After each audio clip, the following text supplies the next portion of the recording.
अध्याय 28। ईश्वर बदला लेने वाले को दंड देगा और उसके पापों का पूरा पूरा लेखा रखेगा। अपने पड़ोसी का अपराध क्षमा कर दो और प्रार्थना करने पर तुम्हारे पाप क्षमा किए जाएंगे। यदि कोई अपने मन में दूसरों पर क्रोध बनाए रखता है तो वो प्रभु से क्षमा की आशा कैसे कर सकता है? यदि वो अपने भाई पर दया नहीं करता तो वो अपने पापों के लिए क्षमा कैसे मांग सकता है? निरा मनुष्य होते हुए भी यदि वो बैर बनाए रखता तो उसे अपने पापों की क्षमा कैसे मिल सकती है? उसके पापों की क्षमा के लिए कौन प्रार्थना करेगा?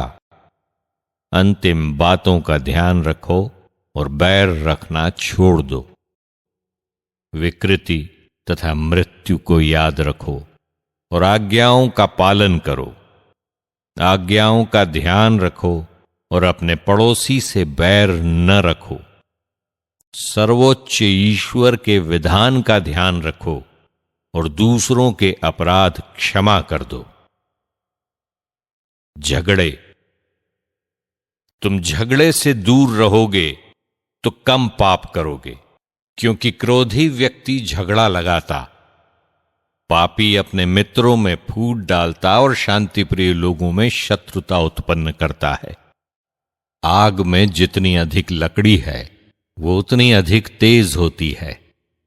मनुष्य में जितना अधिक सामर्थ्य है उसका क्रोध उतना अधिक बड़ा है। वो जितना अधिक धनी है वो उतना अधिक अपना क्रोध बढ़ाता है। राल और अलकतरा आग भड़काते हैं और उग्र वाद विवाद रक्तपात कराता है।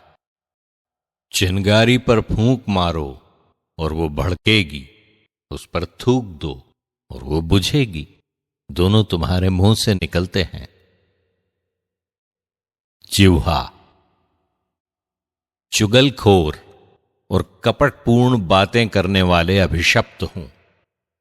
उन्होंने बहुत से शांतिप्रिय लोगों का विनाश किया।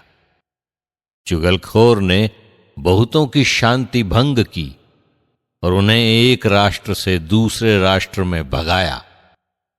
उसने किलाबंद नगरों का विनाश किया और बड़े लोगों के घर गिरा दिए।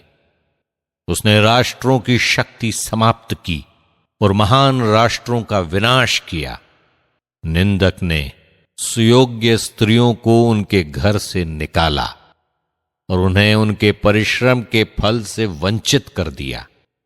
जो उसकी बात पर ध्यान देता उसे न तो शांति मिलेगी और न कोई विश्वास पात्र मित्र। कोड़े की मार से सांट उभड़ जाती, किंतु जिह्वा की मार हड्डियां तोड़ती है। बहुतों को तलवार के घाट उतारा गया, किंतु जिह्वा ने कहीं अधिक लोगों का विनाश किया। धन्य है वो जो उससे बचता रहता और उसके प्रकोप का शिकार नहीं बनता, जो उसके जुए में नहीं जोता और उसकी बेड़ियों में नहीं जकड़ा गया, क्योंकि उसका जुआ लोहे का और उसकी बेड़ियां कांसे की हैं। वो जो मृत्यु देता है वो दारुण है, उसकी अपेक्षा अधोलोक अच्छा है। धर्मियों पर उसका वश नहीं चलता, वे उसकी ज्वाला में नहीं जलाए जाएंगे। जो प्रभु का परित्याग करते वे उसके शिकार बनेंगे, वे उसकी आग में सदा के लिए जलेंगे। वो उन पर सिंह की तरह टूट पड़ेगी और चीते की तरह उनको फाड़ खाएगी। तुम अपनी दाखबारी के चारों ओर घेरा लगाओ, कपटी जिह्वा की बात मत सुनो। अपने मुंह पर दरवाजा और ताला लगाओ। अपना सोना चांदी ताला लगाकर बंद रखो। अपने शब्दों के लिए तराजू और बाट बनवाओ। सावधान रहो, कहीं ऐसा ना हो कि तुम्हारी जिह्वा फिसल जाए। तुम घात में बैठे हुए शत्रुओं के सामने गिर जाओ और तुम्हारे पतन के कारण तुम्हारी मृत्यु हो जाए।